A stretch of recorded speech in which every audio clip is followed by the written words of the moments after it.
Thank you, guys. Sorry, I know 5 minutes in and we're having technical difficulties. Forgive me, please. I'm trying to make the show bigger and better for you. So, what's happened this week? I'm this close to finishing my dressmaking, and I made myself a bonnet. In fact, I made two bonnets, one for myself and one for Pam. Now, I should have the bonnet to show you, right? I don't know why I don't have it. It doesn't make sense, but I somehow don't have it. So anyways, it's in the room because I had it on my hair earlier. But yeah, so I made myself a bonnet. I'm making a new shirt. My teacher is very happy with me, so your girl is passing. Now for the new job that I started in, well, new project I started, not job, new project I started in Manchester. Unfortunately, it looks like I'm going to have to drop out. Although an email has been sent and I haven't seen it yet, so I don't know. But it's so expensive, £21.50 to go there and back. And they're not refunding the money, So I don't have that kind of money to be throwing around. I just don't. So I don't think that I will be doing that program, that project anymore. But who knows? Let's see what the email says. Maybe I might come back next week and say, hey, they're going to be paying for it and all that stuff. Who knows? So, because I don't want to waste too much time, I want us to get into it.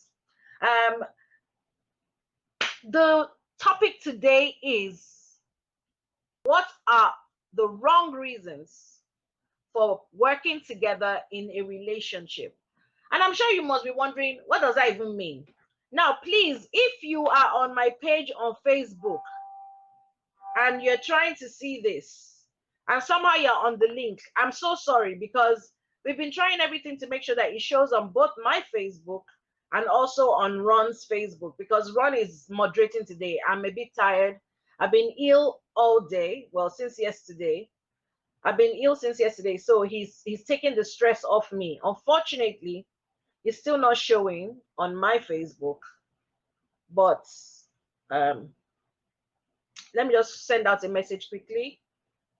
Please click on Ron's.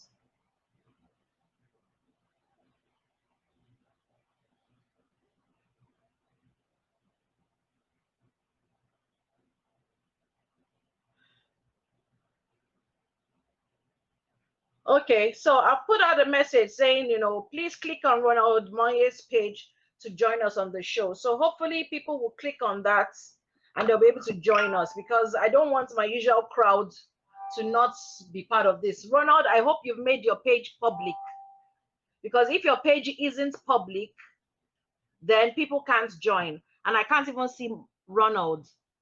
Okay, so anyways, continuing with the show. Even though all the technicalities are there. So a video was sent to me earlier last week or late last week about a couple. They're based somewhere in Europe, and the woman set up the camera and she was fighting with her man, talking about how she actually had to go into prostitution to support them. Apparently they're a married couple, but she went into prostitution to support them, and she was able to raise 30,000 euros.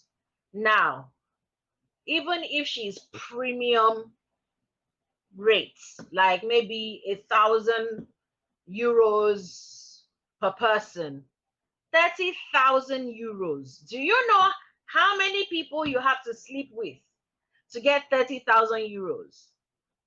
The thought of it is blowing my mind.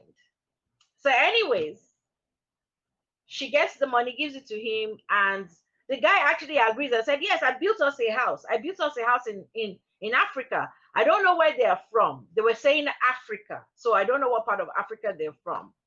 But they were like, yes, I used the 30,000 euros and I built us a house in Africa. And she was like, but you betrayed me. You betrayed me. And he's like, what are you talking about? You don't even have respect. You don't have respect for me. And she was like, how am I supposed to respect you? I put my ass literally on the line. I'm trying to see, because unfortunately I can't read with my glasses.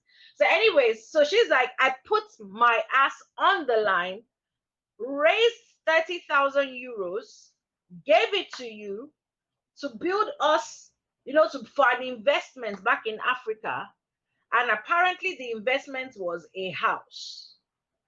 And you betrayed me. And the guy is like, you don't respect me, blah, blah, blah. And she's like, I can't respect you because you have another woman and her kids that she has for you living in the house. So how am I supposed to respect you when you have done this to me?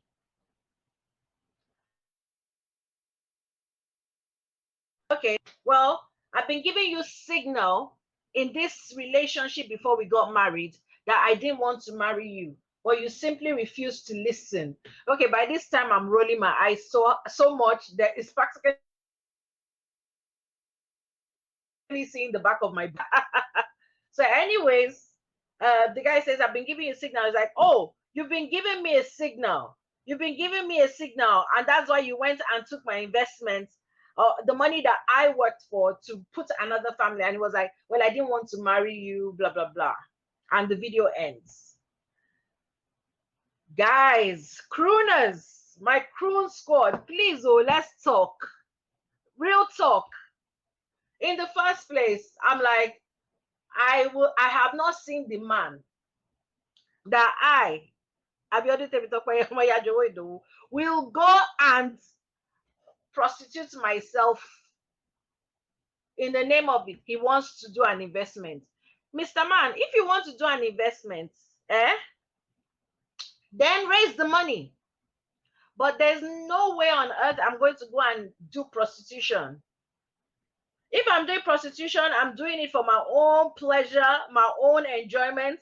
It has nothing to do with you, especially when you're my husband and you're supposed to be taking care of me. I'm still trying to see if it's showing on my page. It's not showing on my page. Ronald, can you please come on? Because it's like I'm talking to myself. And can you start bringing in the guests, please? Thank you very much. Okay, so because I need to know that the guests are going. Suam, hello Suam, thank you for joining. I hope you are hearing everything I'm talking about. Can you hear what I'm talking about? Yeah. I'm hearing loud and clear. Okay, so that's how you know, now go and sleep with people to raise money to give a man for investment. The man now carries the investment to build house and put another woman with children that she has for the man. So obviously he's having another woman with children. I don't know that she has children for the guy because they didn't say anything about children. But that thing was just blowing my mind, like, for real. And I called, I think I sent it out to Ron, and then I also started talking to him. I'm like, why do people get in relationships? Like, what kind of signal was he giving to her that she wasn't listening to? Number one. Number two, when he was giving her signal, did she tie him down in the, like, you must marry me? Because I have not seen the man that a woman can force, unless maybe at gunpoint, to marry her, you know? So if you are giving a woman signal, you don't want to marry her, and she's like, I refuse to seek the signal, just pack your bags and leave one early morning now, or wait till she's gone to work and pack your car and go. I know people that it's happened to. The guy just disappeared in the middle of the night or early in the morning. He comes out from work and sees a note, we are done. End of story. So what kind of signal that you marry someone, go with them to Europe? Hello, I can see your child in the background there. You know, but this is adult talk, so you need to go, baby. I don't want YouTube to flag me and say there was a child in the background, though. Please tell your child to move, okay? Oh, it's a battle for me to get them off. Well, because I don't want to be flagged up, because we've actually indicated that it's an adult thing, and I don't want any situation where we get flagged up that there were children in the background. So just tell them, you know, to move away from the camera. Thank you. So this is the topic here, you know, like, why do people get into a relationship for the wrong reasons? what are the wrong reasons that people get into relationships? And does it make any kind of sense whatsoever? And can such relationships work? Can that wrong reason sort of turn out into something that people can say, okay, you know what, we will make it work? So those are the questions. I'm hoping that we'll have more people join us. I think there's going to be a bit of confusion because they usually see it on my page, and now nothing is showing up on my page. And our people, they don't read, so sometimes they won't even read that. Click on Ronald's page. So I'm just worried that nobody is joining us. But you are here. I just have regulars and I can't see any of them because, but anyways, please go ahead. What are your thoughts? Can you unmute and tell us? Well, honestly, this topic, it sounds kind of anything I'm saying here will be hypothetical because I don't think I've ever seen a real life situation here. Well, let me guess. I've seen real reasons, wrong reasons people have entered relationships. Okay. Maybe ladies, will I say maybe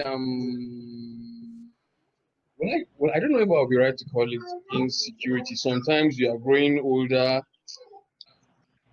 you feel my chances are running out. I don't have so much options. Then this guy comes. Maybe at the beginning everybody has a taste. Okay, this is what I want. This is what I want. As years start going, especially for the ladies, maybe you start dropping down in taste. You start dropping down. You start dropping down. Then you reach the kind of standard that this is a fraudster. This is a scammer. I think that's the hypothetical reason me I can come with. Okay, I'm ready to take him. If I don't take him, no one else is coming. So I'm ready to bear with any excesses. When they come, nothing personally, I don't believe anybody starts anything new in marriage. Anything happening in the marriage, signs were dropping earlier. You saw the signs, but you said, no one is perfect. After all, this is the only one that's coming. I might be able to live with the excesses. So it has now come, and it has now become a prayer point. Really, I think this maybe the little me I can guess so, because really I've never seen an extreme situation like the one you described. I think let me hear if Ron has some experiences. Yes, Ron. Because me, I've heard though, but I want Ron to talk first. When you say experiences, No, it wasn't a personal experience, no. Okay. This is the way I see it. Like you rightly said, when things like this start to happen, you kind of get like signals, like hints. Like, how will I put it? You're dating someone for like 10 years or 7 years, and every time the issue of marriage never comes up, and when you bring it, they downplay it. And let's even focus on this. Okay, let me take it from the example you gave. That's the Africans in Europe. That's the one that was prostituting for a so-called husband and all that. Again, the same principle applies. If you are sleeping around and the guy is telling you are doing it for both of us, and you, the lady who's going through all this hard work and pains and risks, cannot even take out time, or make out time to investigate who you are with, to the point where the guy has 3 kids with another woman back home, and you're from the same country, because apparently it appeared they were from the same country from the way they were speaking. I think that's that's not negligence. That's the height of carelessness. Or like Steven said, maybe she was desperate and she decided to ignore all the signs and stay, maybe in the hope that the money she's flooding will make him change his mind. I think that's what I see there. Another thing you must understand, that they were in Europe, according to her, Italy. Now, that's a country where you have a lot of illegal immigrants, like people trying to stay and hang on because of paper and all that. And certainly, it appears that the woman the woman herself seemed to be the breadwinner, like she was one rolling out the cash. Ah, the truth is that the guy just took advantage of the situation. That's just the long and short of it. I don't see any other way to explain it nicely. Sorry to break in. This is the thing. This is not the first time I'm hearing of, especially in Europe, especially in Europe, of couples getting together and the woman being pimped out as a prostitute by her husband for them to raise money. And it's like, it's a continual repeating story. And nobody seems to If I still. may ask, the couple both live there, or maybe one is down here at home and the other is in Europe. I don't get it. Okay. The couple, they both live there. I'm asking. Yeah, sometimes both of them live there. Okay. Sometimes both of them. Don't see, I can see you on my live because I've had to go live on my page. Please, can you click on the link and get onto Ron's page, because somehow we are having problems being on my page. So please, I'll can you send do that you. for me? Thank you so much. Okay. I will The send. thing is I that will send the last link. I've sent The the last last link I link. sent. I've sent. Yes, That's the I've StreamYard link. sent it. Okay. All right. Oh, the StreamYard link. Okay, I haven't sent Yeah. that. I will send that because I'm typing it one by one. That's it. Okay. So guy, can you send it to my page, please? Can you put it on my page, because I'm trying to talk and I don't multitask Okay. well. Yeah. I Okay, did that thank you. already. Okay, Fine. okay, thanks. So the thing is, there's several cases where sometimes they're both in the same country, and they'll say, country hard. So you know what? Prostitution seems to sell here. So for the sake of our kids, for the sake of our family, woman, you go and start doing prostitution, and then I'll be your pimp. So I'll be checking out every guy you go to sleep with, and make sure that they are safe and everything. And then we'll be gathering the money so that we can take care of. And it's always this whole thing of, so that we can, take care of ourselves in Africa. I'm like, But it's really oh, but sounding like a movie to me. Honestly, I've seen so many instances. There was even one case that happened about 3-4 years ago where the woman killed the man. She actually stabbed him to death because she had been prostituting for years, and the guy took the money, went back to he was a Nigerian, went back to Nigeria and went and married a new Okweke and everything, not knowing that she was going to find out, and she slaughtered the guy when he came back. And it was a big case and everything. So this is something that I've heard of many, many times. And there are also cases of where, people will, be in one person will be in Africa, in some parts of Africa, and the other person will be in Europe, and they are doing all this prostitution, sending the money down to Africa, to that part of Africa, so that the spouse can then, use it to do business and everything. And then the woman comes on some surprise visit and finds out that there's nothing in her name. The guy's been living large off her back. And I'm like, in the first place, any man that lets his woman become a prostitute for whatever reason, woman, you're on your own. That's, to me, that's what I believe. exactly. That woman is on her own. Then I know for a fact, and don't ask me how I know, but I know for a fact that gigolos make more money than prostitutes. So gigolos make more money than prostitutes because women are super generous. So if you do the work, you do it well, they will give you something heavy, Meanwhile, woman is flat rates. You understand? It's flat rates. 20 euros for 1 hour, that kind of thing. So since men make more money, why is it the woman that is doing the prostitution? Ogbeni, you want us to do investment? No problem. Oh yeah, don't worry, I'll be your pimp. I'll be looking for all those very, very wealthy women, and I will sort you out, and you'll be good, and you make us money. Did they say I don't have brain for business? I have brain for business. Business I can invest, though. I will invest to shock you. You understand what I'm saying? So this whole thing, let's say, and it's crazy. It's really, really crazy the kind of things that happen in Europe. So that's why people are like, I want to travel abroad. I want to be like you. Hey, be very careful what you pray for, because you don't know what the people are outside your home country, what they're going through, what they're facing.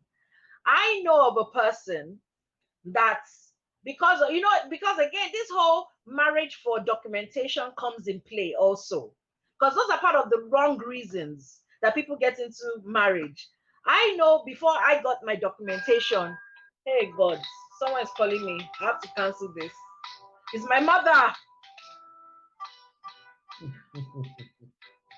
I'm sorry, I can't decline my mother's call. Ron, take over. Hello, Okay. mommy. Mute your mic. Okay, I think Tunde is on. Let me see if I can add Tunde to the conversation.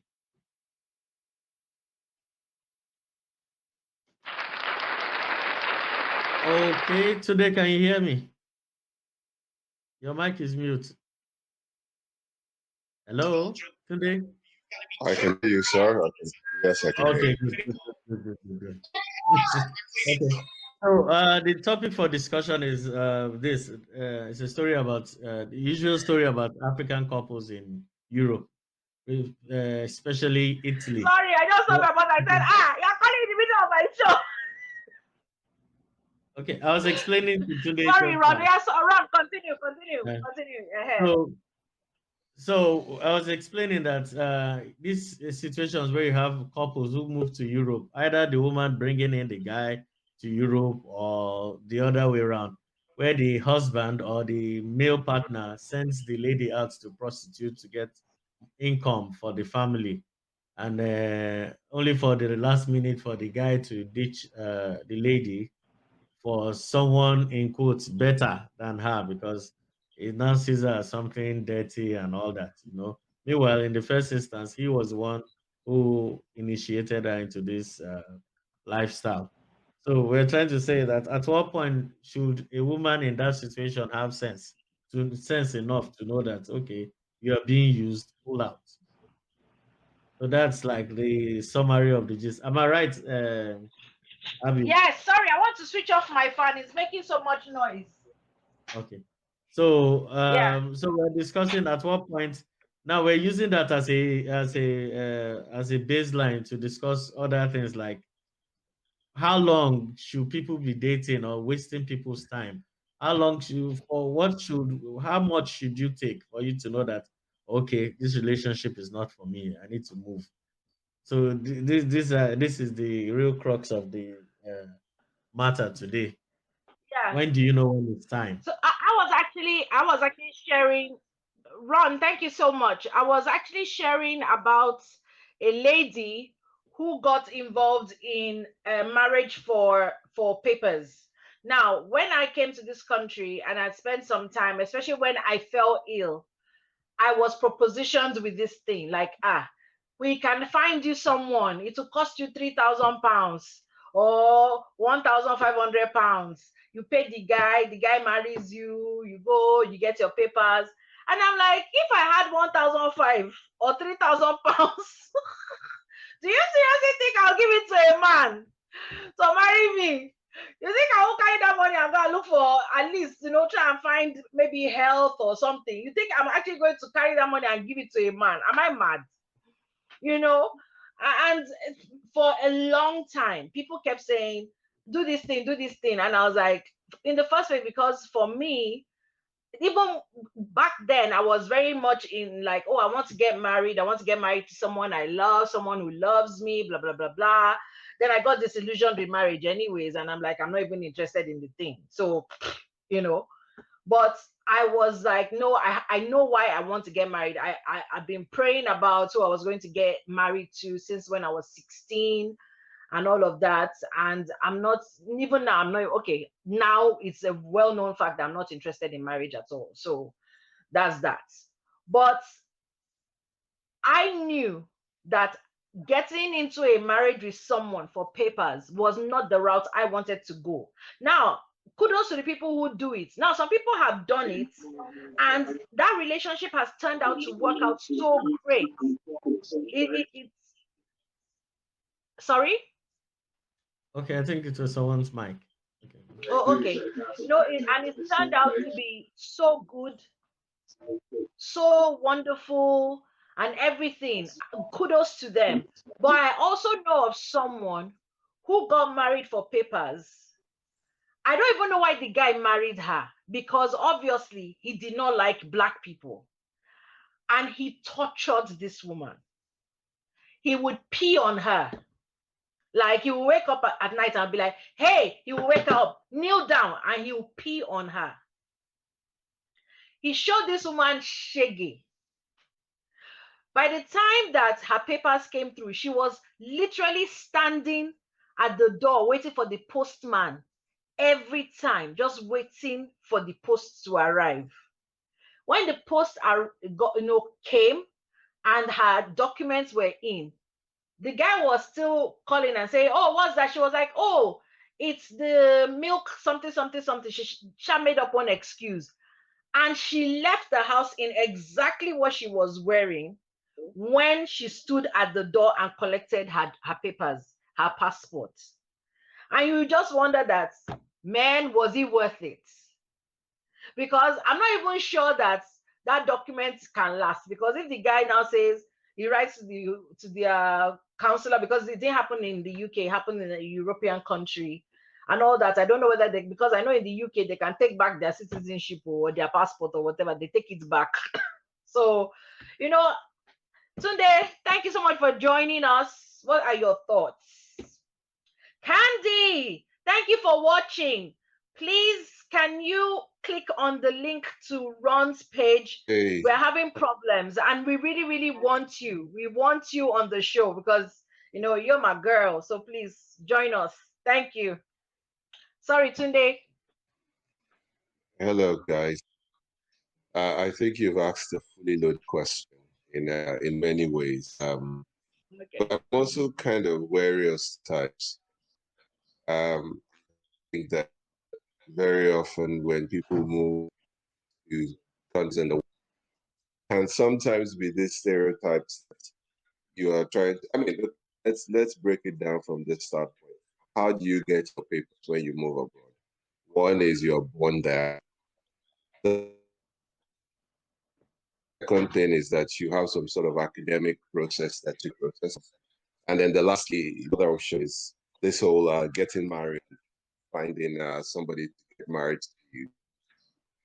The three choices. Of course, there's a financial option where it's an amount of money. They will allow you entry into that. Well, there's asylum, which is a fifth. Anyhow, that people take, Nigerians particularly take, where they go, they get married to someone. It can go anyway. It can go from parts where you just have a big agreement with the person. I mean, for me, I've been fortunate. I've never experienced any of these things firsthand, But at the same time, I know you can do the process where you experience it from this perspective, where it's a business transaction, and then there are through it where they meet them, and then all these type of mistreatments that they have to explain. From my moment where getting involved with somebody that you don't know or you were randomly introduced to, please be very careful. Go completely wrong, where you experience all these things that you're saying. I actually have a cousin that went through that scenario and to actually demand sex. So it is very, very possible that you can go through that process and it can have a terrible, terrible outcome. However, Yeah. I want to also say that on the other side, there are people that have gone through that process from a very business-like perspective, and it's worked out very, very well. But you've got to be careful. You don't know which way it can go. The other thing that I think Ron said that in terms of relationships and time to date somebody for, I have a very, very strong opinion about. For me, I think a man and a woman, if you're going to date, If the man has got no, you can never completely know your weight.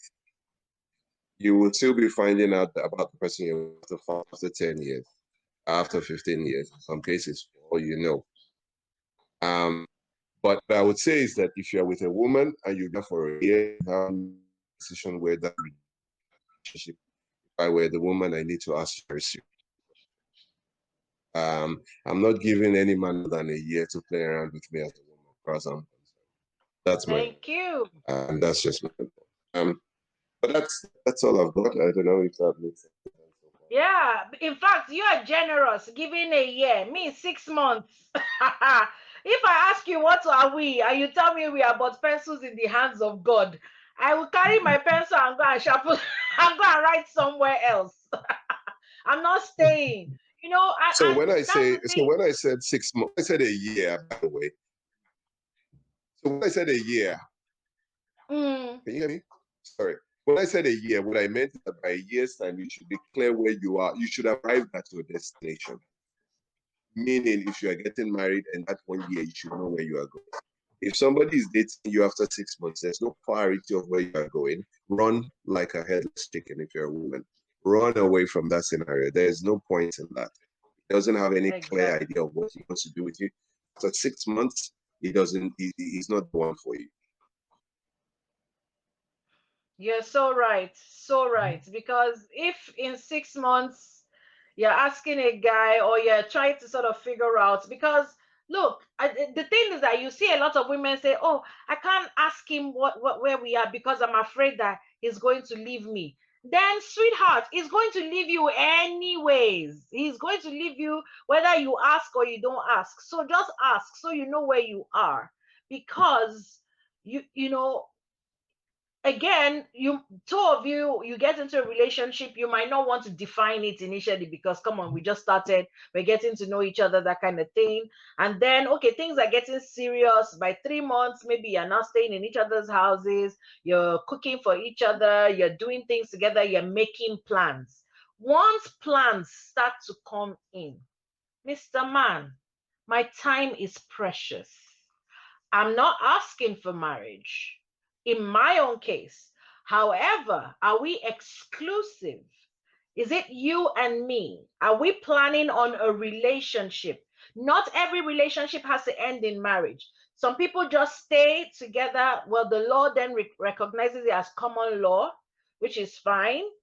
You know, but whatever it is, have a definition of what it is you're doing together. Don't just be like, oh, well, you know, I don't want to ask him because I don't want him to get upset. If he's getting upset because you're trying to find out where you are, then there's an issue. There's already an issue. And as far as I'm concerned, that's time for you to bounce.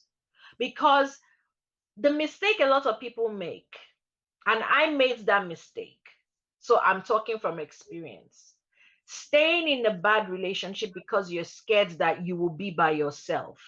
If I leave this one, when do I know that I'm going to get the next one? I've been single for a very long time, right? And that's fine. I've got health issues, all kinds of things I'm dealing with. Relationship really is not top of my list. I would love a relationship. I wouldn't mind if one came my way. However, I've got other things occupying my mind, occupying my time. So if now I got into a relationship and within 3 months, I'm already seeing that this person is a gaslighter, this person is making me feel bad, I'm crying more than I'm happy in the relationship. If you seriously think that I will stay in that relationship because I waited years, you lie. I will bounce, because peace of mind is so much more important than being in a relationship for the sake of, oh, I'm not alone. And I think in Europe, in fact, in the Western world, a lot of people get into relationships because they don't want to be alone. Because we're in such an insular community, you could be by yourself and not see a human being for weeks. And we are scared of that. So we will go into a relationship because we don't want to be alone. But it's such a wrong reason. But I don't want to keep Yakin on. So, Ron, you are seeing all the comments. Can you please read the comments? Because I'm seeing a few comments come out. Yeah, I'm going to be flashing yes, them across as they come. But we yeah. just But had mention the people MB. that are watching us and also what they're Okay. saying. Thank you. I think we've got MB Sagama just logged into the studio. Can you unmute your mic and say what you have in mind? Oh, okay, it's gone again. Yeah, can you just do the intros first, please? Do the intros first of everyone who's watching, then we will go to the next person. Okay, right now we have Soam and we have Tunde. Then MB Sagama is back again. So hello, MB Sagama, can you please come on? Unmute your mic. MB Sagama, unmute your mic.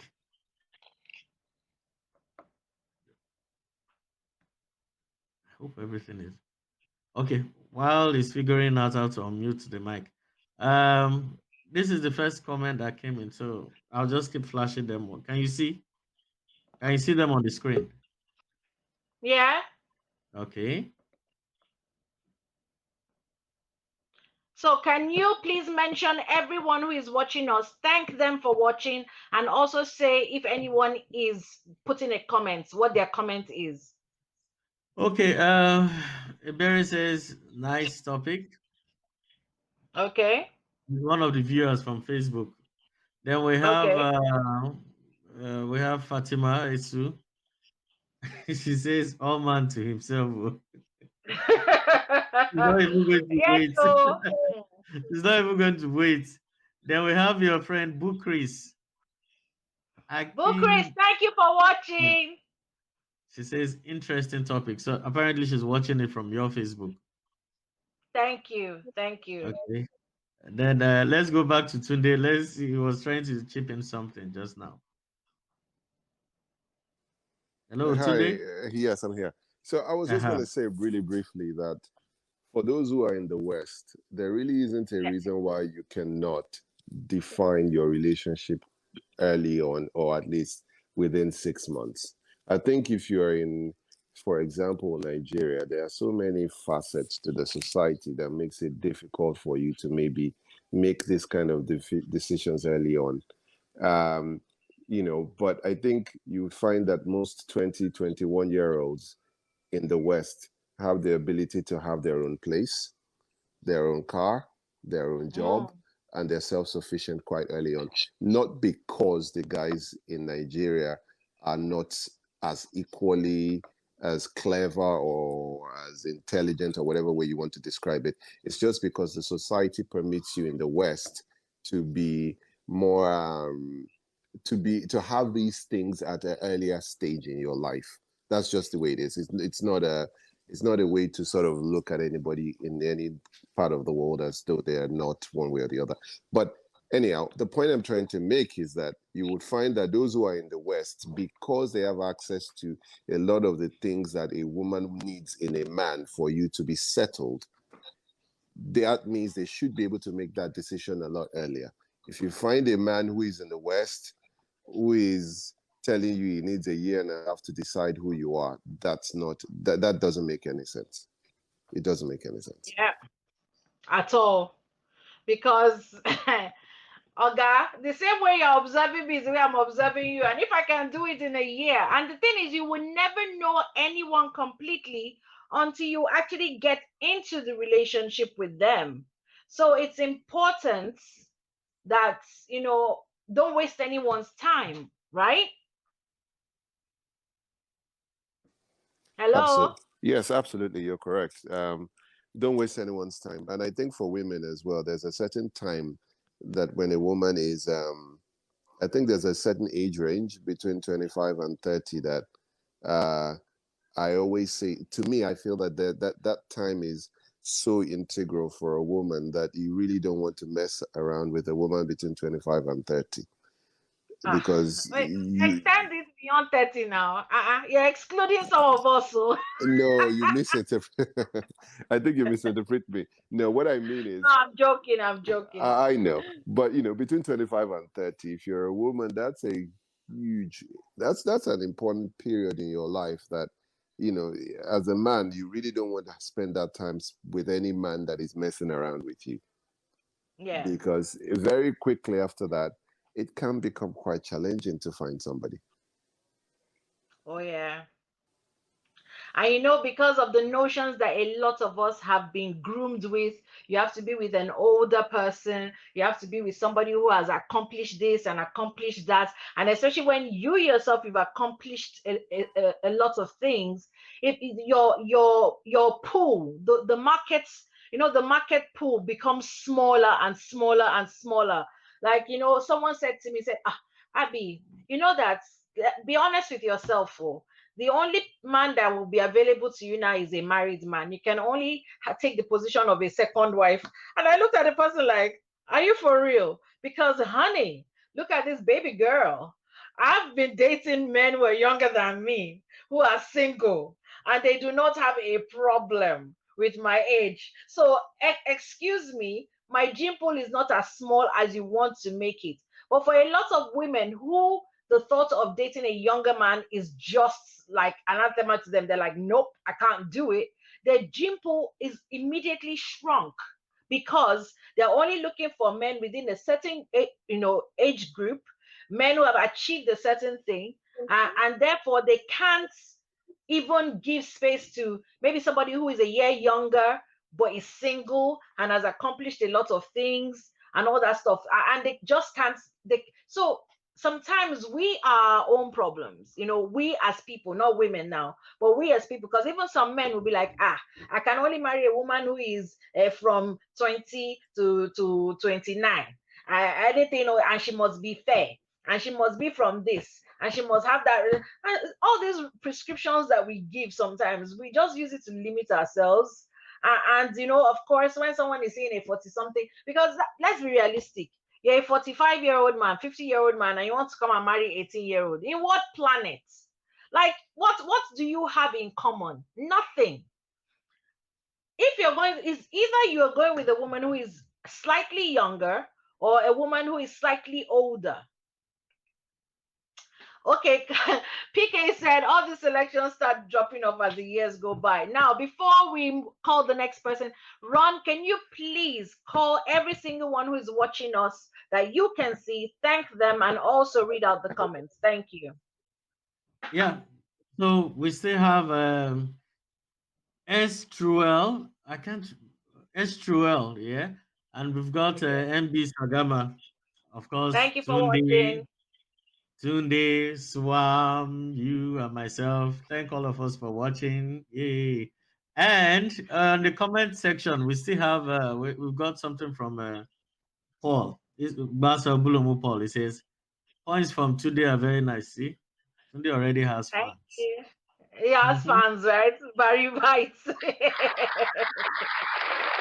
Then the other comment that came from Kayode, it was like, all those selections start dropping off as the years go by.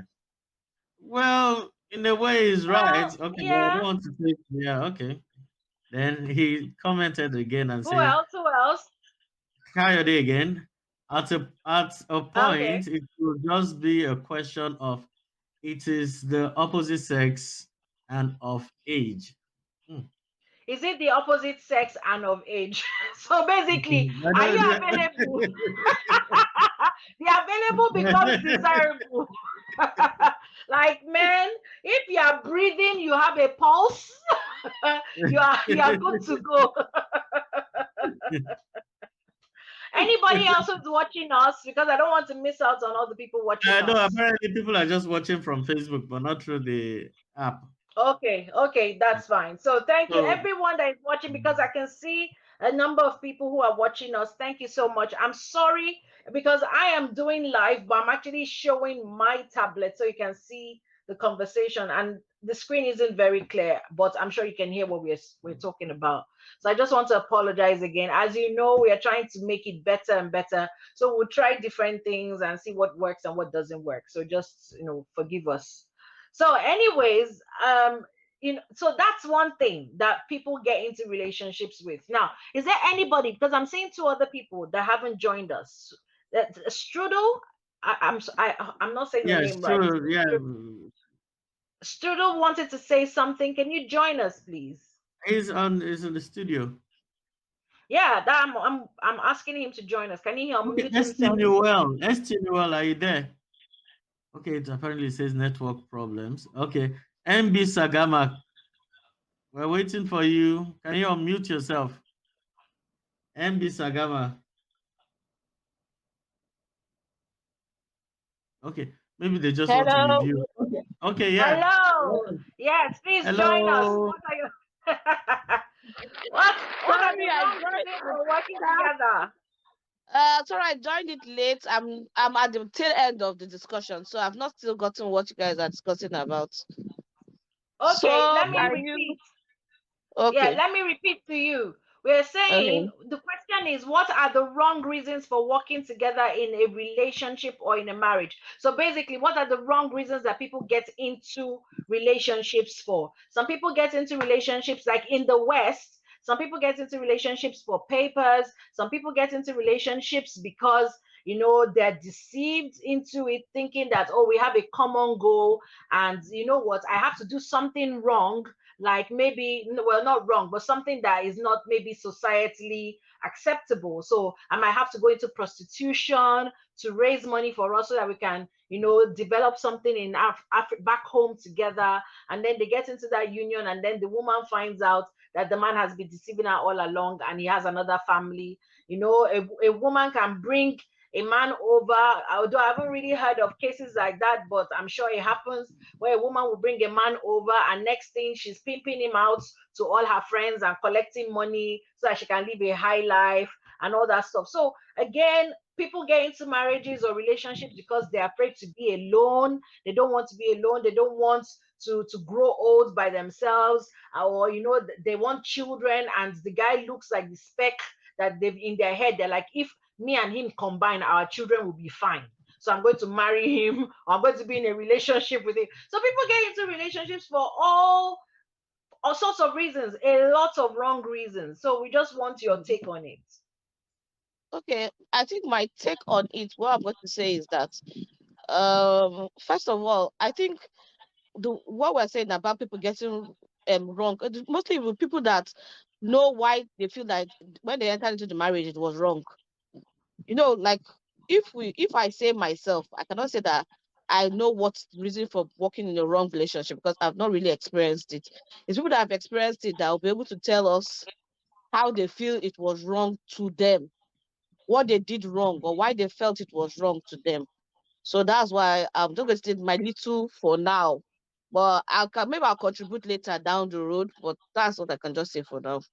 Okay, that makes sense. That makes sense, because if something is wrong to me, but it's not wrong to somebody else. Like for me, Yes. and I'm not saying that it was wrong.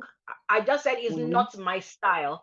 I was propositioned into getting married for papers when I came into this country. Like, oh, you know what, you have your visa, but why don't you make it into like a permanent situation, get a British passport? And the fastest way to get a British passport from a student visa is to get married.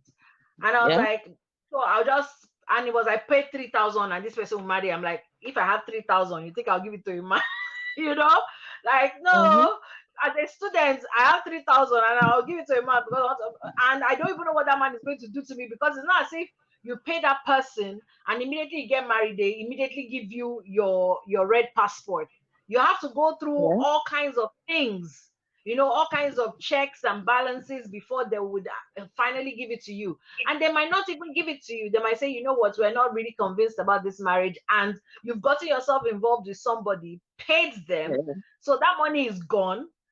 and you still didn't even get why you did it, you know. So I was like, for me, it doesn't sound like what I want to be involved in, and I resisted it, and I didn't do it, and I got my visa the other way, you know, the proper way, whichever. Well, I got it a different way, Sha. So, yeah, Yeah. for I think somebody that's else, it's not. basically. Mhm. Sorry, go on. Yeah, I think that's basically, Yeah. you know, because Okay. like you guys are in the West, so that would be your idea. But I think mostly, like here in Nigeria, what I would say is that mostly people get married because they just feel they're getting too old. The age, you know, like we women, we're getting too old. Let me just quickly get married to anybody. Hmm. Anybody that comes around. Another problem can be family pressure. You know, sometimes your Hmm. parents pressure you into getting married. And of course, you just get married to anybody that you meet. And, you know, the marriage will just not work out. That's true. Yeah. So I think that's basically some of the problems that we have here in Nigeria. The pressure from people, the age, I'm getting too old. Let me quickly get married to anybody. So I think mostly women have that problem of let me just get married to anybody. And of Yeah. course, you know, So that's one of the wrong reasons for getting married. yeah. Oh my Yeah. God. Tell me about it. You know what Yeah. you're saying? In fact, it's like when it comes to this whole getting married for wrong reasons, I have plenty experience because Yeah. as I've said before on this show, I've been engaged several times, and my last engagement was very much an eye opener for me because it was a case of get married, oh, hey, everybody in your group, they're all married, you know, like I'll be in a group of friends and I'm the only single one, and that kind of thing, and everybody's like, Yeah. you're a beautiful girl, you're intelligent, you're this, you're that, what is going on now? Yeah. And so, you know, you meet somebody who on a good day you have nothing in common and everything, but everybody is saying go and get married, just get married, whatever it is, shall be married. You know, Agree. we don't Agree. You know care, how just you are marry. just entering, you are just entering the house. The first person, your mom. When I get in mind, I was like, I've not sat down Exactly. now. That's when I'm listening, continue. as in Hello. they just, and you know,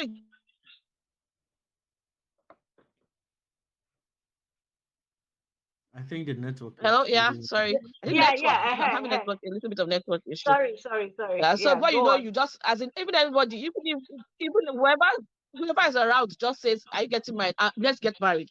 As in, you don't even just want to leave the pressures of society. You know, they look at a single woman as in you are promiscuous because you're not married. As Aha. in, we don't respect you because you are not married. You don't They have the won't least even give you name a in front house. of you. They won't rent a house to you because they are not married. If you're in a car, they'll be like, Of look course, at because her, shower. She's in a car. God. Mhm. Hello, yeah, I'm hearing you. No, I'm agreeing Hello, with you that yeah. this Yeah, pressure. so I'm hearing you. No problem. Yeah. So let me give chances for other people to comment. Okay, so Think you've been looking at us, Yeah. please. And you've been Yes, I laughing. Oh wanted yeah. to. No, I'm enjoying the topic. Okay, let me say she touched on a point I wanted to make earlier on about this family pressure. Maybe Mm, specific examples. Some parts of the north here. Believe me, at a very tender age, you wake up, when you start becoming aware of things around you, you know you are betrothed to this person.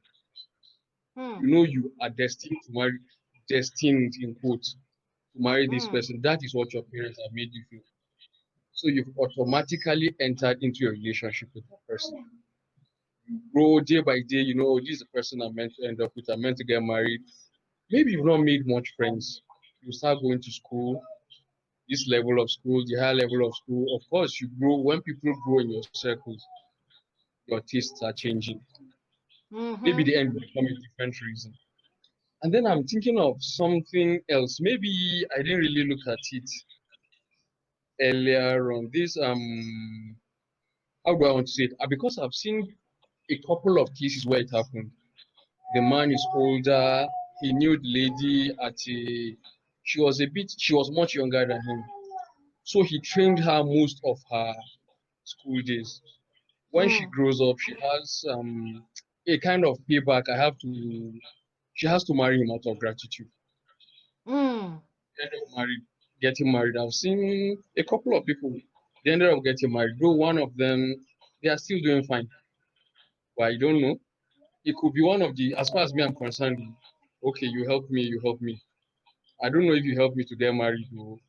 But if that's the only reason you're getting married, believe me, I think you're working for the wrong reason. I just thought of those 2 points. You're so right, because I think we talked about this run. Before I continue, please, for the people who are watching from my Facebook, unfortunately, my phone has died again. So please just click on the link and keep watching. As I said, just forgive us today. It's all been very complicated, but we will work out all the kinks. Don't worry about it. So, you know what you said? Ron, I hope you can remember when we were talking about. I just wanted to even add something to what Swan said.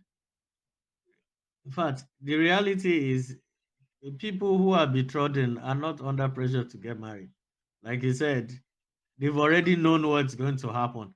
So maybe last minute pressure, fine, but the pressure of are you going to get married is not there at all. Maybe they told the girl as a young girl that this guy that is walking down like this with shorts, you're going to marry her when the time comes. Or they've told the guy that all these girls you're moving around with, just do what you're doing with them, or that this is the one we've approved. This is the approved product, that kind of thing. So, but over time, maybe they go to school, they get exposed, just like Swan said, they start seeing different varieties from what they're used to. Again, like I keep saying, even those kind of marriages tend to work under the right circumstances. That's arranged marriages. So there's really no blueprint, or there's really no perfect setting. Will I say there's really no, like you heard what Tunde said, that his own relative benefited from that weird arrangement in the long run. So there's really not. We can always try and give good pointers or give our experiences. But at the end of the day, there's really no playbook for all these kind of things. Everybody I is want to unique. ask a question though. Because he said, oh, there are couples that come together and that way, where it's a case of, oh, this is the person you're going to get married and it works. What is I'm trying to find the right way. What makes a marriage work? What when you look at a marriage, what makes you say it works? Is it because, well, I have nowhere I'm going. This is the person they told me to get married to. So I'm marrying him. So whatever he does, whatever she does, I'm here. I'm not going anywhere because our families brought us together. Is it a case of, you know what? There are many things about him that I've come to discover that I don't like, but I have to stay here because, so when you see people just sort of in a space together and they seem to be like cohabiting well, is that what we call a marriage working? Okay, compared to people who actually met because they love each other, they made that decision themselves, and then they are working every day in their relationship to make sure that they keep love alive, that they keep compromising with each other to make sure that everything works together. So when you see that kind of couple who are all touchy-feely, loving each other, daily working towards that relationship, and then you see a couple that they're just like, hey. Sorry to interrupt. I'd like to introduce Kayode right now. Oh my God. Troublemaker has joined us. I just have one question. Okay. What is the definition of the marriage that works? Is it because they stay together, like you said, or what's the definition of something that works? Or so you define it. That they stay together does not mean it's working. It just means Thank you for once you're on my side. So no, but define what it is so that one can now speak about it. So work or staying together, which one of it is it? Okay, I was even about to use that to respond to what Abi just said. You see, I think we're now in a jet age now, where things that used to be black are now white, and things that used to be white are now More black. like gray. Everything is gray, really. Yeah, everything Yeah, is blurry great. now. Before, like 100 years ago, a successful marriage meant people who stayed together to the end. That was the Ron, definition. live 100 years ago. No, no, Talk no, about no, no, no. Wait, hold on. You see, yes, there are certain things we can trace back to and see that we're staying out of our natural course. That we are doing it today does not mean what you're doing is natural and right, but it's what's in vogue. So somehow we have to fit into that system. Okay. Now, all this, I've said this 1 million times about this falling in love, blah, blah, blah, blah, marriage and all that. Well, it is what it is. That's what we grew up knowing. That's what we believe in now. People before us didn't believe in these things. Okay. And when you look at it, marriage ultimately is not about you and the husband alone. It involves a lot of people. Although we've made it out to be a selfish agreement, whereby if it doesn't work between two of us, without any consideration, everybody should just find his way. Pure. You don't care about anybody else. It's just, I'm no more in love with you. I'm not feeling you again. And the I trail is gone. Donkey was here Do because you Donkey does understand? not subscribe to this. No. See, I'm not endorsing either of them. I'm just saying that this is how we were before, and this is how it is now.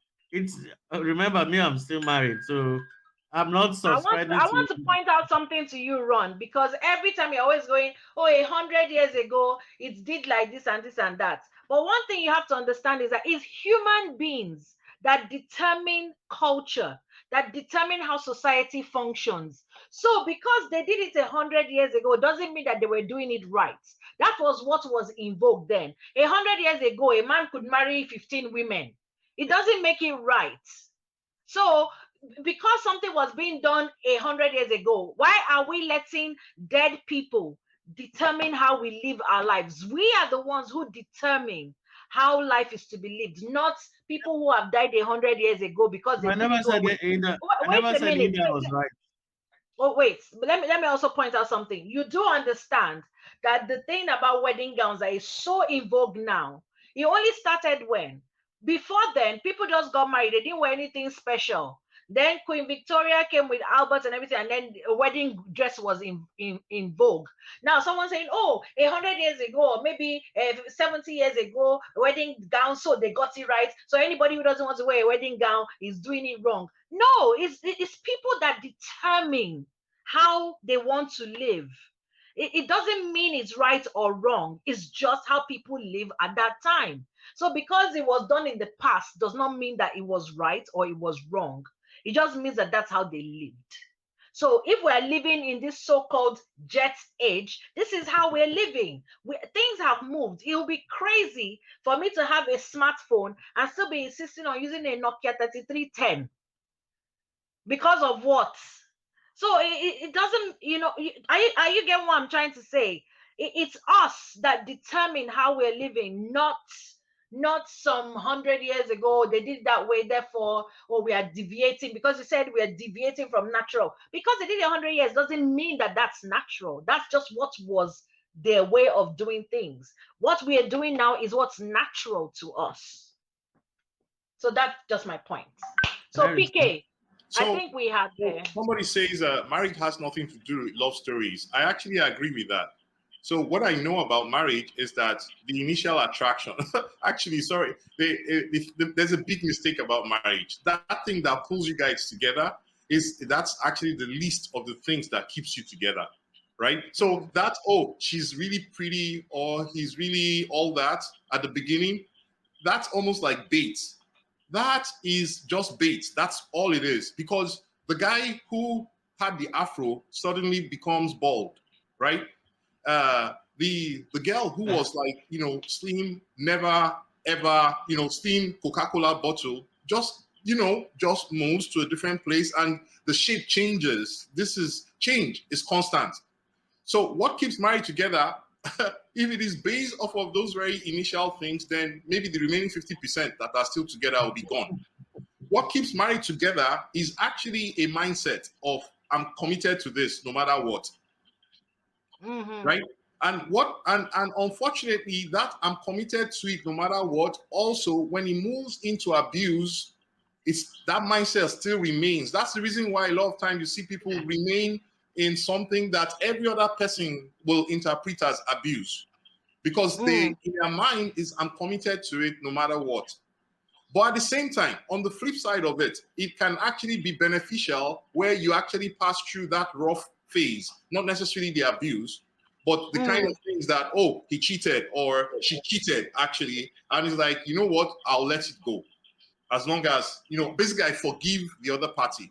And then the thing goes on. Right, and then there are very many public examples that we know of, like, you know, like for example, if you take the U.S. president, you know, Clinton, I'm referring to, you know, they moved past that stage, and then they are still together till date, right? So, but some other people, that's where it would have ended. But when the mindset is, I'm in this for forever, then comes the question of, is there a pattern, and then can I even accept the pattern, right? Because for individuals, what you think is a tiebreaker is nothing to some others. Some people do not see this whole he cheated or she cheated. It's not a big deal to individuals. As big a deal it is to some people, it is not a big deal. For some other people, it's a totally different thing that is a big deal.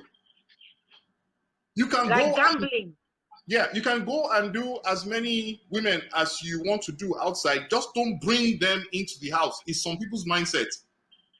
So for as long as the guy is hiding the whole thing, right? She's okay, and he's paying the bills. And there's other people that be like, oh, how can I take this? She does not care. She really doesn't mind. It's not a big deal. It is the day that he doesn't pay certain bills that is like, I can't, you know, I did not come to the world to suffer. That's because, but that's the priorities of people are different. The breaking point of people are different. So a marriage, as far as I understand, is that two people, a wrong marriage is the one where the two parties did not reveal what their conditions are, what their expectations are. Then you now come in, you're expecting that this person should be cooking, the other person is expecting you should be paying all the bills, basically, and it's all a mess based off of assumptions. Then you now start quoting somebody else that this other person does it. There's nothing that pisses the other party off than to be compared with somebody else. Why don't you go and be with the other person? Exactly. Right? So when you don't have a conversation before you guys come together and tie a contract, you now do the whole thing that I thought. Is that I thought that basically leads to the first major blow up. Now, even when there's that blow up, being able to now call whatever, therapist, family, you know, pastor, whoever acts as that intermediary, for everybody to now come up that this was my expectation, that was my expectation. If actually they're able to strike an agreement that, all right, can you deliver this, can you deliver that, they can actually still work and be okay and be happy, even though it was based off of a wrong start, right? But you flip the other side, right? You will always find out that there were a lot of assumptions. Like the last time, you know, somebody was like, oh, we're all adults here. This was the explanation when I asked a fundamental question. We're all adults here, so we should all know. So usually what happens in that kind of mindset is that, well, okay, maybe my own interpretation is the correct one. Then everybody, and then when we started to talk about it, we found out that people had different interpretations of the same word. See, so the wrong one is the one where there's not enough communication about the expectations all the way to even sex. You want to get married to somebody. One person is thinking it's for the rest of your lives with that same person. The other person is thinking that if it gets dry, I can go out. Right? Everybody's holding it in. Right? Sorry, let me quickly drop in there. I actually spoke to someone recently who got married to somebody who was asexual. There you go. And I was like, okay, so they're not interested in sex in any way, shape, or form. And this other person is like, I will climb a tree and make myself at home. And this other person is not interested. That's a problem, right? You wonder about when, you know, that conversation never happened. One party was hiding it. One party knew that they should have talked about it, but was hiding it. because they thought And it was a that's the negative. thing. How long do you think you can hide something for? Like, going back to the topic here, you know, this woman went into prostitution, was handing over the money to this man in the agreement that they were doing an investment back home. And this man, in his execution of the agreements, then brings in another outsider and has children with her, and then puts her in the property that is supposed to be their investment. And you're like, and when she accuses him, because first of all, he was demanding respect, which was funny to me. He was demanding respect, saying, "Oh, you don't even respect me. Look at how you're talking to me." And I'm like, dude, you just swindled the woman of 30,000 euros, which she used her abuna to get. And you're demanding respect. Thunder fire you and Well, your respect. Sorry, Abi. They did not have Sorry. they did not have Sorry. a conversation about what they Wait, didn't. I will acknowledge the person who's joined us. Let me just finish. Okay. No, so okay. the thing is, oh, he's gone. Okay. Trump, bring him back. Oh, Chabia. Oh, Chabia is here. Wonderful. So now the thing is, you now go and bring somebody and come and do all the kribobo and all that, and you're demanding respect. But when she now said to him, "Oh, you think I don't know? I know that you have another woman and children in the house that you said you built for us as investment." His response was, "I've been throwing you signals saying that I didn't want to get married, but you refused to listen." Okay, did she tie you down? No, but Did they did not have a conversation, right? So the guy, respect is important to him. But in that same, if you look at it, that guy, his woman having other men is not a big deal for him. It's the reason why it was okay for him. He knew what she was doing to get money. It was okay for him. She Right? wasn't really his woman, though. Before we continue, Chabia, thank you for joining us. There was someone who was joining us, but it's been going in and out, in and out. Ron, who was that? I've forgotten the name. Okay, well, please come back and join us, because we want you on. So PK, continue, and then we'll bring Chabia on, because I know Chabia wants to say something. Just from what you explained, right? The guy does not have a problem with his woman sleeping with multiple men. He apparently doesn't, right? So it was okay for him like that. But from what you explained, respect is important to him. The woman, on the other hand, which is interesting. So there is no judgment here. But the woman, on the other hand, even though she is basically sleeping with multiple people to get money, it is important. In agreement. It is, yeah. It is important to her that this man does not touch any other woman but her, which is weird if you look at it, but then that's just what it is. Now, the real problem is the fact that they never sat down to have a conversation. How can somebody, again, if we were now to look at it and be judging just like that, like just being judgy without really thinking, how can somebody whose work is prostitution have a problem with the fact that the man has a second wife? That's at most, right? Her problem isn't that he has a second wife. Her problem is that the second wife is residing in the property that her hard work created. It looks from if you want to get a second wife, go and build another house for her, but not with the money. It looks like she was actually more upset about the fact that he had a second wife. But then let's just even leave that, right?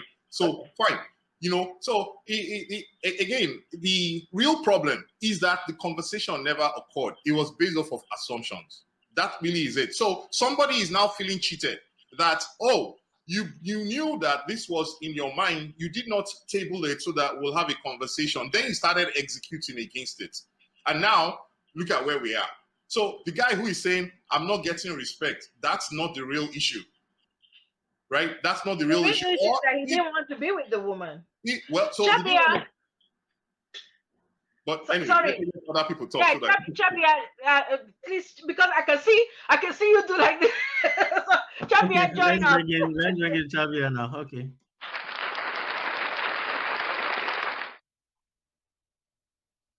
Unmute yourself. Unmute yourself. Unmute yourself, please. Your mic is mute, Chabia. Unmute yourself. Okay, can you hear me now? Yes, Yes. yes. Okay, good evening. Good evening. So lovely to see you. Good to see you too. I really don't know. Somebody just sent me the link and I joined in.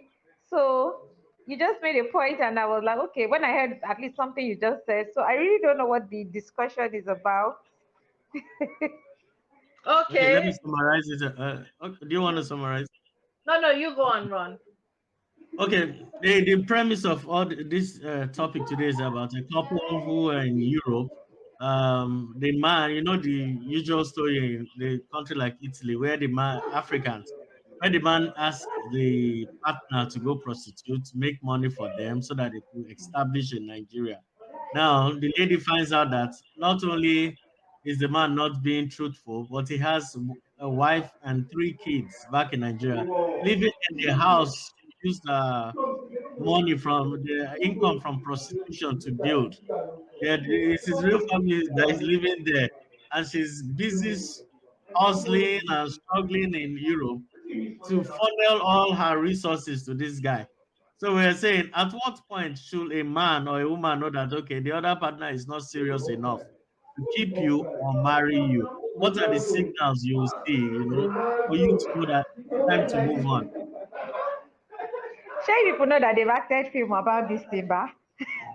Glamour girls too, Okay. Italian Yeah. connection, we know. To be honest, we don't know whether it's Nigeria. We just know it's somewhere in Africa. We don't know whether it's Nigeria. It's somewhere in Okay, Africa. but I've seen a movie like that some years back. Honestly speaking, I am 100% behind the woman. The man is a fraud. What kind of nonsense is that? Okay, but the man said that he had been throwing signals at her to let her know that he didn't really want to marry her, You see, but she and not when he's refused to enjoying give. her money. Eh, he was giving signals. She didn't hear now, so he's enjoying the. Well, network failure. Okay, can we have a reverse? What if it was like the man was somewhere working and then he now found out that he was spending for her and she was already married with another family? What would have been the outcome? Because Then I women think are if strong that now. had That's the happened, noise they'll be if they making. had happened, the whole society would have said she's a very stupid woman. How can she go and marry? She had a husband. She couldn't be faithful, blah blah blah, and all that. So why can't that happen to for the woman? Besides this Either one, she's ways, I know. either ways is wrong. Let's flip it to the female side. There are instances where men start training girls from 100 level to final year, Mm, right? All of a sudden, she gets that law degree or medical, whatever degree. Then she eh, realizes that this man is too local for her, is eh, below her true. standard, that she has mixed up. Yeah. I'm coming. Even Eh, those signal too also, but this guy is below my standard. I can't be seen with this kind of guy on my wedding day. I'm sorry, thank you for all the money you put on my head. It's all for the glory of God. Bye bye. okay, the same thing I said in the case of the woman and the man. I have said it and I'll say it again. If I'm with a man and he says, "Oh, baby, you know what? I think you should go and do prostitution so that we can get money for investment, and then I will invest it." I'll be like, Mr. Man, you know that gigolos earn more than prostitutes. Prostitutes is flat rate. But gigolos earn a lot more money because when you do the work well, the woman will tip you. So it's best that you go and do the gigolo. I will do the But, investment. Don't but worry. gigolos have a So, certain look now. that's the thing. Yeah, you have If to it's, be don't worry, muscular. I will become You have his to be manager. tall. I will No, train he him has to to get be the six muscular. pack. I will train him to get the six pack. I will redesign him so that he is desirable to the women, so that he can go and be a gigolo. In fact, even if it's men that want the gigolo self, carry go, no problem. Go and earn the money. But it's the same thing with a man who is spending money sending a woman to school. You are a mechanic. You only have standard 6, and you're sending a woman all the way to university. So basically, you are investing money so that she can become a provider, because you know that if she becomes a lawyer or a doctor or whatever, she's going to be making money. So you're doing investment so that you can be sitting down later on and having multiple returns. Instead of doing that, send yourself to school. All right, let me Your correct that brain, impression. your brain isn't working. Actually, Let when me you are correct that married, impression. you see yourself as a team. All right. Go And on. so when you are married and you are actually thinking that we're a team, you are looking for how to maximize the skill set within that team. All right. So, for example, a lot of people will say, you know, well, they do that here a lot here in the US. They go back they go back home to go and marry. They marry a smart girl, then you know, spend all their money to bring her to the US, and then spend a lot of money to get her into a nursing school. Some nursing schools are really expensive, right? But in the mindset of the individual doing that, right, it's like we are a team, right? Let's increase the earning power. You focus on that. I'll do the grunt work so that I can put money into getting you up there.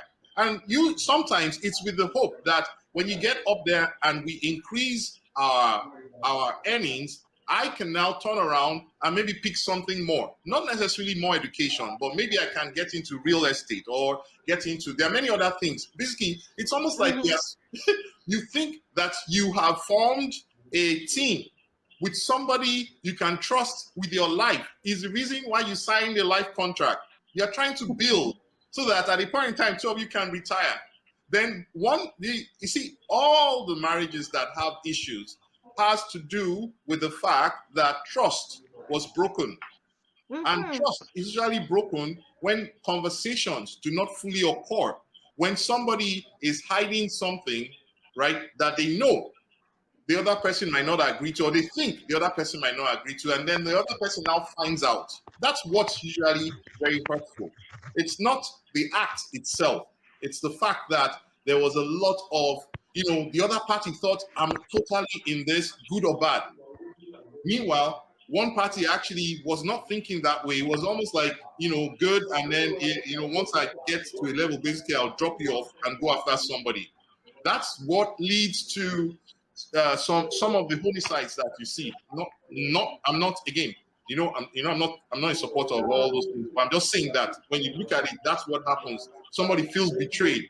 You've taken everything I have on both ways, on both sides. So there are women who have brought men over, all right, with all their earnings. The guy comes, right, and they thought, oh, I'm going to start a family. And then the guy comes basically and just goes off on a tangent. He basically used her so she feels betrayed. Same thing for a man. Okay, I agree with your submission. However, for a long time, okay, sorry, Tunde, I'm going to let you speak. For a long time, I mean, about 3-4 years ago, we were hearing cases of men killing their wives in the US because the woman becomes a nurse. She's going to pull 16-hour shifts, and the man is like, well, hand over every penny. After all, I sent you to school. Dude, at the end of the day, you can't be taking all the money in the name of, is my returns. I sent you to school. No one is going to go, oh yeah, here's all the money. I'll go and be working 16 hours and just come and hand you all the money. Exactly. It doesn't work like that. So and that again is that's the conversation that did not occur earlier on, right? And sometimes you don't know that this is coming up, but you have to build into a marriage the avenue for negotiation and renegotiation as things change, right? If you're able to build that in, then you're likely to be happier because things change. So the mentality there is that I have invested in you, so I invested in you as a property. So therefore, I have a right to everything you make. There's a problem there, right?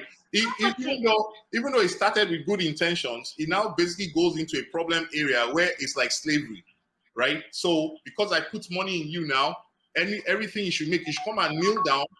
And they also, what the other part you missed out is that when somebody goes to the back home to go and marry the girl from, the mindset a lot of times also is the fact that he's traditional. So he's expecting the girl who will kneel to greet him, the one who is up making breakfast, at the same time at which that person is now basically struggling to get into nursing school, to get through, and then to go and work, you still expect the same thing coming home. So the renegotiation does not occur where he's still thinking he's king of all because he was bringing in the most cash. So what you now start to experience is a rebellion that this is not a marriage that is working for both of us, it's working for one. Right? And so in that rebellion also is where you now see somebody moving to the other extreme of, you know what, there's a playbook about how to drop you. They will drop you, then they'll bring in a younger guy, they'll get an injunction against you, you will continue to pay the mortgage of that house, then they'll bring a younger guy and continue to enjoy him in the house that you are paying for. And you will not be allowed to come within a 2-mile radius of anywhere where that person is. Right? There's a standard playbook for that. Unfortunately, it is for protecting the weaker person, but again, it is used. It is abused basically. Okay. And so it is out of the frustration of that makes a guy now decide. Because if you think about it, for you to now decide you're going to take a life, you have to basically have no other options in your mind. Like your life is bleak, it's over, you can't do anything in life again. For you to decide that you will basically end it for everybody. So if you try and imagine the mindset of the person who actually goes out to buy that gun, you now realize that they are just totally messed up with no future. In their mind, there is nothing else to do in life.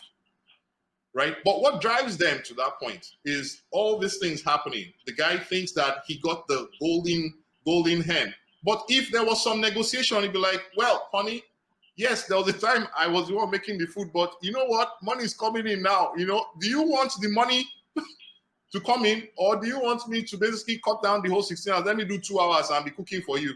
Then you can continue driving the kabu. Or are you able to adjust? You see, if they can have the conversation, then they can actually reach a deal. The mindset has to be open, though, that I'm willing to negotiate. A lot of people never do that. Interestingly, people have coaches for sports. They have coaches for every other thing in life, but they don't have a coach when it comes to marriage. The most important contract of your life that is forever, you have no coach. You have nobody who tells you, oh, that game you just played, you guys messed up. Nobody. In fact, what we teach is that do not have a coach. Don't tell anybody. You guys should just be there. Which other endeavor of life do you not have a teacher, a coach, or a mentor? Sorry, can I jump in? Can I jump in? No. Before you do that, please, Tunde wanted to say something. Tunde, unmute Or is your it mic. Mbazam? Oh God, I'm sorry, I can't say your name. MB Tunde, unmute your mic. I wanted to say something about the topic, which I've now gotten what the topic is all about. As in, you know that we women, we are very emotional, and we're very hardworking. I'm very sure that woman, for her to have gone into that circumstances, she thought that, let me help the family. Let me be one of those people that struggle to help our relationship to grow and make money for us. And of course, the man will play on her intelligence, as in go and do this and bring money for us. And I told you, I said women are very emotional. Seeing that man having a family with all she went through, it's very, very wrong, because the man has played on her intelligence. He has used her to do a job. I'm very, very sure you tell her that, honey, don't worry, go, get it done, we'll get the money. You're the only one that can do the work. I can't work. You will get a lot of money. And on top of it, he now turned the tables on her and had a family. Which one in is Nigeria. You can't work? Isn't there something working? You can work, go. Sorry, 1 minute. No, think about it. Even in time, your mother is she not the only one that's concerned about what you've not eaten? It's like women are like that. They always want to be the ones that will do everything for the family. And of course, he used that to get her, and she suffered for him. Sorry, that's what I want to say. MB Sagba, how do I pronounce the name? Sorry, I'm just mumbling up the name. Yeah, I said it correctly. MB Sagma. Okay, MB Sagma. Okay. Yeah. Sorry, I just wanted to add. Okay, Tunde, are you ready now? Hello, Tunde? Or is it Chabia? Chabia, are you trying to say something? Tunde asked first, so I just wanted to go Okay, first. today. Tunde, are you ready? Okay, Chabi, are you ready? Because I really wanted to just respond to Oga. I wanted to Well, let respond Chabia to. speak first. Chabia, do you want to add to that? Yeah, Okay, Tunde Okay, is ready. Tunde. I No, agree no, with no. Mr. Okay. Thomas.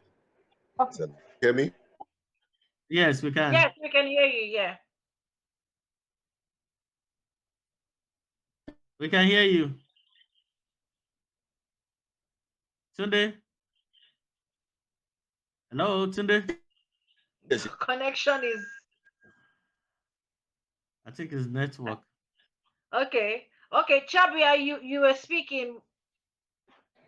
Okay, I wanted to say something with regards to this coaching thing. Ogake was talking about. You know, what I've discovered is, the reason why a lot of people don't really encourage it is because everybody feels like every marriage is different. So I don't know, maybe I'm missing out something, but it seems so there's no really like I think a hard and fast rule network to is terrible. people. Sorry, can you hear me? All right, Tunde, we'll get Yes, back to we you. can hear you. Let us Continue, just land. Chabia. Continue. Yeah, let Chabia land. We'll Okay, get back to so you. you know, Uh-oh. What's going Okay, on? network is our enemy tonight. Ah. Chabia. All right, let me just quickly respond because if she comes back, she can finish it. But I think basically she's trying to say that marriages are different, right? So they're individuals, they have all. But then if she comes back, I will keep quiet so that she can finish. So if she comes Yeah. back, just indicate. But here's the thing: marriages are different. That is correct. But there are always two people. Well, there are two people coming together. If you're hiring a coach, you go and you hire a coach that will understand both of you, right? The one that is on the sideline when the game of life is going on, the one that you both will take feedback from. That's a coach. When I say coach, that's what I mean. Just somebody who can actually say, who you both trust to be able to say, this is what's on my mind, right? And the other person can say, this is what's on my mind. And you know that this person will always be able to give you interview people to hire them as coach. You don't just go out and pick anybody. The same way you don't go and pick just any doctor, right? You don't go and pick any store. You don't go and pick any school. You don't go and pick any job. You go there, you interview. As they're interviewing you, you are interviewing them before you say, yes, I will join myself with you. But when it comes to a marriage coach, the same thing. You go out and you interview people. You both have to interview the person and basically know that we are basically putting our very personal details in the hand of this person, whoever that person is. Right? So you actually you eliminate people and then you bring one person in who can always, or who is always allowed into the innermost of the innermost, right? And can basically tell you people that, look, this doesn't make sense. You can't A expect lot of people that the turn to their dynamics will not change. pastors. Whoever that is, sometimes that's not a good idea. It's an individual sometimes. But you have to interview the person, and you guys have to both agree that we're hiring this person as our coach, which means that we will tell the person anything going on, knowing fully well that you trust that the person will give you the best. Can I say something? Yes. Can I say something, Kayode? Yes. I understand what you're saying, but you sometimes, like, I think where you guys are, you have this liberty to say, I can go and see a therapist and I can go and have a coach. Here in Nigeria, the Nigerian men don't care about that. When you start talking about that, the man will just switch off. Therapist, there's nothing wrong with my marriage. Coach, there's nothing wrong with my marriage. When you're talking about your own situation there. But Nigeria, that's why I said that Nigerian men, we have different ways we handle our marriages here. Because when you're talking about coach, most of them, I can bet you, most of them are not interested. We know they call out here. Actually, they don't want to, they are not interested at all. No, but in Nigeria, they don't want to reach that area. No, in Nigeria, we don't call them coach. These people I'm talking about, even though I'm using the word coach or mentor, or it's that person that you both trust. So there's always an uncle. Look, let me let me use that's this thing you explain is exactly what I wanted. Because I've discussed it before. I want to use myself as an example. There is an uncle I have, the one that sent me to AFMS Jos. For those who don't know, it means the secondary school that I went to. This uncle has been in my life since I was 7 years old.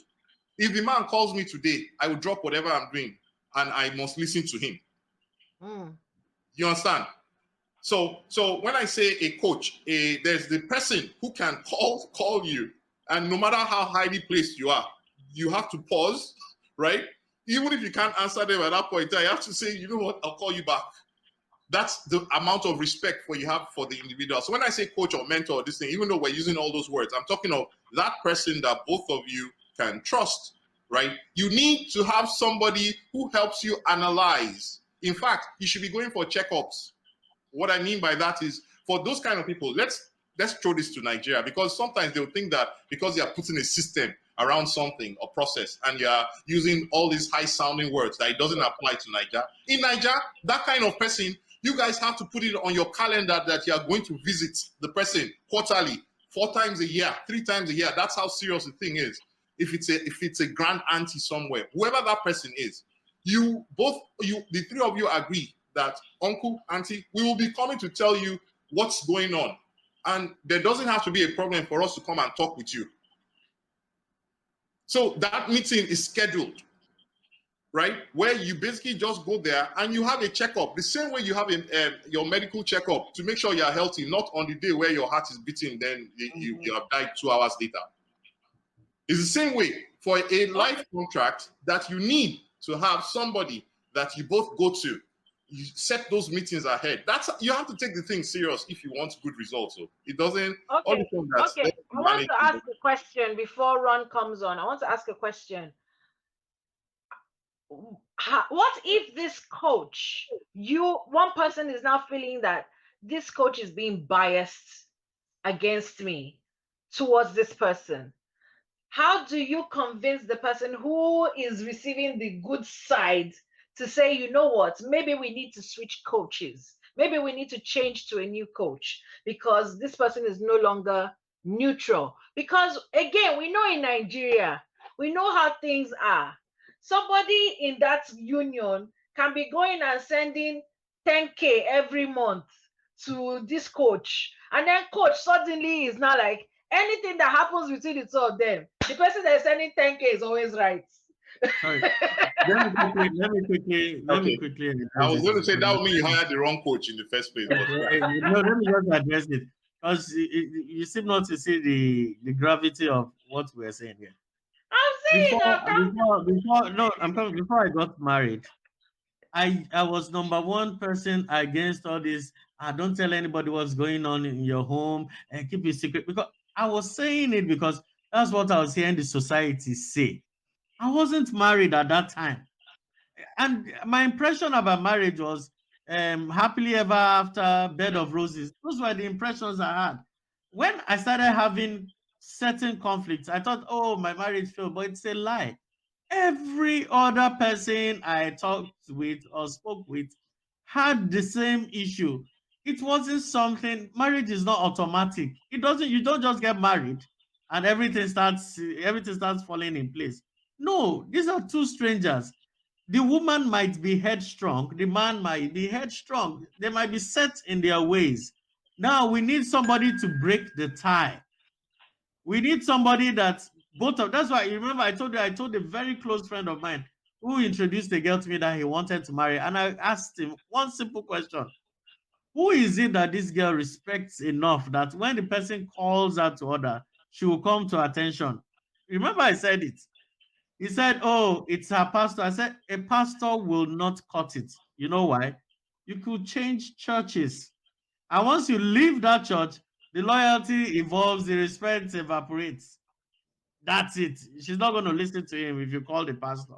Now we need somebody, a manly figure or a motherly figure that can call and say, my daughter, this road you are following is wrong. Oh, I know you're a modern girl and all this, but don't let your friends mislead you.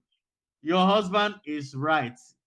Apologize and move on. Or if the woman is one who is reported to, like Kayode's uncle, The man will call him and say, no, when you are bullying this woman, this is too harsh. You shouldn't do this. I'm a man like you, have been married 50 years, and this is the right way to go. There's a way he will speak to you in the language you understand. Then you're like, okay, this woman and my uncle cannot be wrong now. So let me change what I'm doing and steer my ship a little bit. Remember, anything that happens in the family is on the man's head. Now, let me address the other issue, because we discussed with the other guy. This is the thing.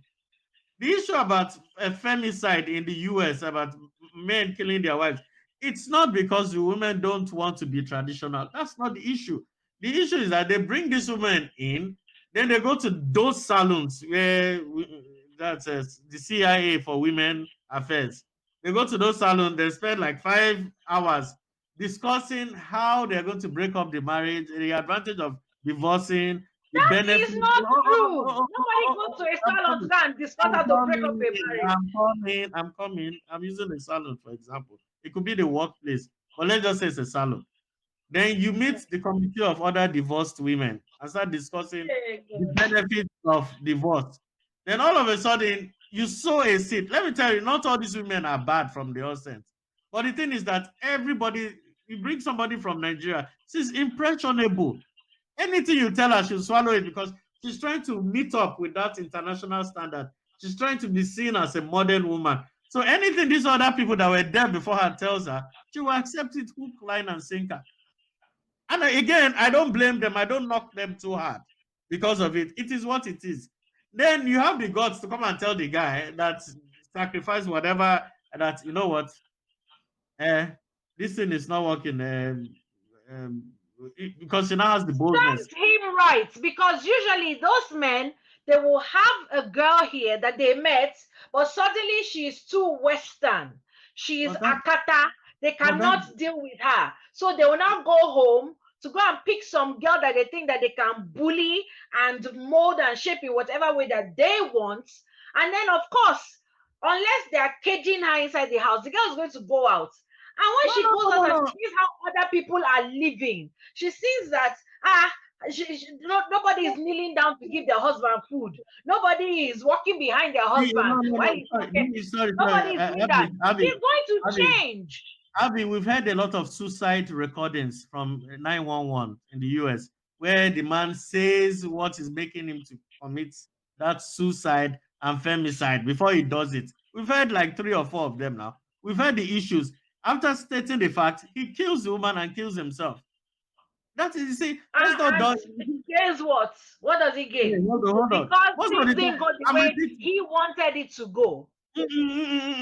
I'm paraphrasing what they say. They're saying that these women have come to the point whereby they want to destroy what they've built. It's not about kneeling down. It's not about respect. It's not. No, that's not the issue.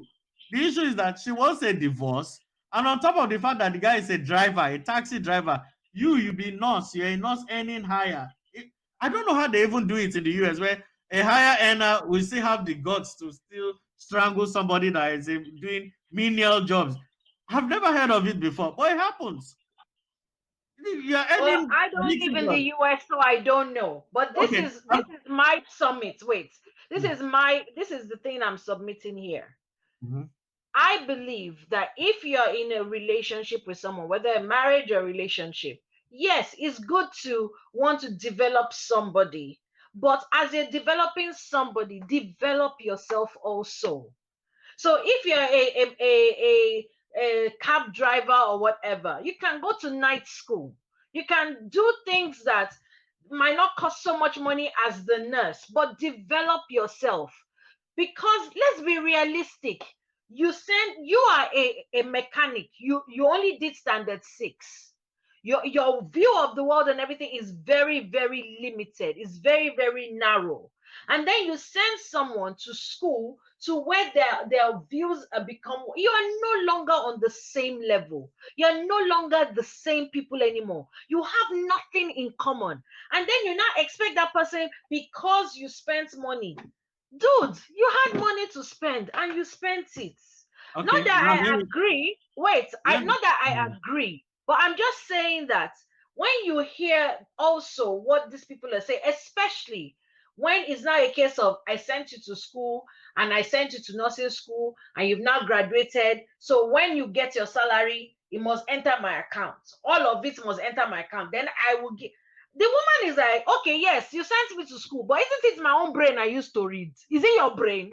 Abi, Then that I is now not the I issue. wait, and I did all those exams, which are not easy. Remember that I work in the health faculty. It's not easy. It is not rice and beans to study to be a nurse. You now do all of that. You now get work. People are going to throw up on you, poo on you, piss on you, shed blood on you, die on you, give birth, cuss you out, do everything for 16 hours. And then a man is at home, sitting down, expecting that you are going to just carry all that money after you walk like a donkey and hand it over because Erin as per Lord and Master, and I paid for you to come on now. Come on Sorry, now. let me correct two things here. One, the person you are claiming is sitting down doing nothing, bringing the woman home. It's not sitting at home doing nothing.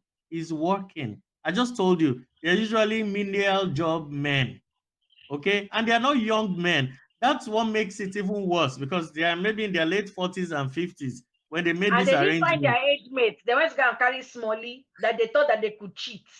Okay, we're going You to have see? another topic for appropriate age Well, for marriage. sometimes, Abby, the idea behind those kind of things is that, you know, somebody you can build with. You're getting old. You're thinking, okay, let me invest in somebody younger.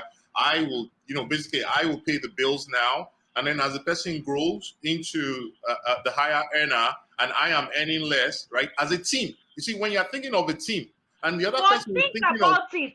Somebody only who is not on the same mental wavelength as you. Think about it. You are going for somebody 15 years younger than you. What do you have in common? that's exactly what I just said. It's an investment, basically. Like so let me help you understand Why this. not invest in someone you're 7 years older than? Let me help you Or understand. 5 years. Let me help you understand this from the Nothing way is straightforward. men think about it, right? Let me just help you understand it from the way men think about it. When the guy, Okay. when a man goes to marry somebody much younger, what he's thinking about is that this person will be around long after he's gone to help the kids grow, right? So again, most of the time, this is somebody either he's had kids, was not there initially, and then basically he's trying to restart again, or he started late. Whatever the case, he has just decided to have more kids now. So he wants to invest in somebody younger who will be available to help see the kids into the future when he's gone. Part of that sometimes, and this is where he's thinking, no, now again, understand, I'm only talking about this from the perspective of the good thinking person. There are always those ones whose main aim is to take advantage of somebody else. That's not what I'm talking about here. Right? I'm just Okay. talking of those ones that it looks like they started well and then the thing just, you know, took a turn. So the man is thinking he will invest in somebody younger, right? He will do the grunt work initially. When the person gets to the point of higher income, then, you know, their income goes up. He can relax more and he doesn't have as much strength to do the grunt work. It's the thought behind those things sometimes. Then one person, and this thing can be flipped around. There are also women who basically slaved away, giving the guy money to go and invest one thing after the other. Then he now makes one hit. That hit propels him all the way up. Now he has decided that this woman is no longer good for him. Right? So it works on both sides of the aisle. It's not just one way. Right? And it still feels like frustration. And such people still sometimes end up buying guns and doing the same thing. Just like you hear more of one side than the other. But it's a feeling of betrayal that I had everything, I put everything inside this. I was willing to die for this. And then the other person actually was just not in it like I was. Didn't have as much skin in the game. Is what usually is the frustrating part. No matter what that front work was. Let me even play devil's advocate for the last time on this topic. Remember the last time we discussed about cheating? I don't want to sound like it. You know, remember Kayode was trying to explain something about the cheating. We asked valuable questions that we dodged. Let me tell you how it is, the truthful and honest truth. Hmm? Cheating only According to occurs. you. I'm coming. Cheating only occurs when somebody has been caught. The woman who did not catch her husband cheating or know is cheating has nothing to lose whatsoever. She's happy as a lamb, or she's as happy as whatever. It is when Until she she finds catches out. a venereal disease Yeah, or something. Hmm. it's still part of being caught. The whole idea is caught. Whether it's catching disease or you bring back an unwanted child or you bring disgrace or whatever it is, it's still called catching. If the man is caught. If the man is not caught, he is still loving his wife and cheating has not occurred. I'm just explaining it in lay terms so that we don't throw too much emotions into this subject again. Like if that woman that woman in Italy had not known that the man was cheating, and the man built two houses and said, "Okay, this is our house, one of the houses," and he built another one for the second wife. My God, that woman will never ever bother that man for any reason. I don't know if I'm making sense to you. Let's I'm bring not in sure. Nina. Okay, let's Okay, bring in Nina. we are about to round up, but we have someone who's joined us. Do you know the topic? Okay, Someone Nina. Unmute yourself, Nina. Hello. Hello, you're welcome. Thank you. I know. I don't even know the topic. I just got the link and I just joined because my God said. Me, I'm just happy to see you. Okay. We're about rounding up, but let me just summarize. Like, Okay. the long and short of the phrase that how if you're in a relationship, what must happen for you to understand that it's not for you? You need to move ahead and start your life over again. What must happen for you to understand that it's time for you to start over? That this is not leading anywhere. As long as I'm not happy, I'm not sleeping well, I have pimples, I'm becoming ugly, I know it's time for it to be over. When I just told you, when you see people like this, you just know it's straightforward. Thank you. Once I'm making me ugly, it's over. Exactly. Once is no longer, because at the end of the day, yes, you're a team and blah, blah, blah, blah, blah. But if one person is miserable in it and they can't see anything like a future and they've tried to have a conversation, because remember, it takes two people to have a conversation. And one person is happy, they're happy with the way things are, and the other person isn't. And they're trying to have a conversation, but the happy person is like, "Oh, we're happy. What are you talking about?" That person is going to check out. Right? Well, I always say, because some people can see their future and they see, things that they can manage, and they are not happy and they still jump and they still start to manage and then see that they have a whole lifetime of management and they now become beer parlor complaining people. Now I portion in Jesus' name. You are so right. Well, honestly, I wish we could go on and on, but the program only allows us for 2 hours and we're 2 minutes into it, so I have to round up. But I want to say thank you to every single person who's been watching, commenting, getting involved. Okay, I really let me quickly appreciate shout out to shout out to everybody. Okay, I'm not going to shout out to Kayode, is already here. So there's Emmanuel. Emmanuel said interesting topic. And at some point when Kayode was speaking, he says this guy is speaking the truth as it is. As it is. You kept flashing it up, so we've seen it. Just read out everyone's name. No, he needs to know he has fans now. What's the beef about? Everybody, just read out everybody's name. We don't have time. I don't want it to. Okay, then we have you have Ikpi Yokoi. He says interesting discourse. Yeah. Okay. Then okay, so we also want to say thank you to Don T and Candy Brown. Thank you so much for watching. Thank you to Book Chris. Thank you to every single person, because we have less than 30 seconds. So I just want to say thank you to everyone who's joined us. Really, really appreciate you. And we'll be doing this again, same time, same place. So till then, take care and God bless. But keep the conversation going, yeah? Thank you so much, everyone. Thank you. Bye, everyone. Thank you. Bye. Bye. Bye.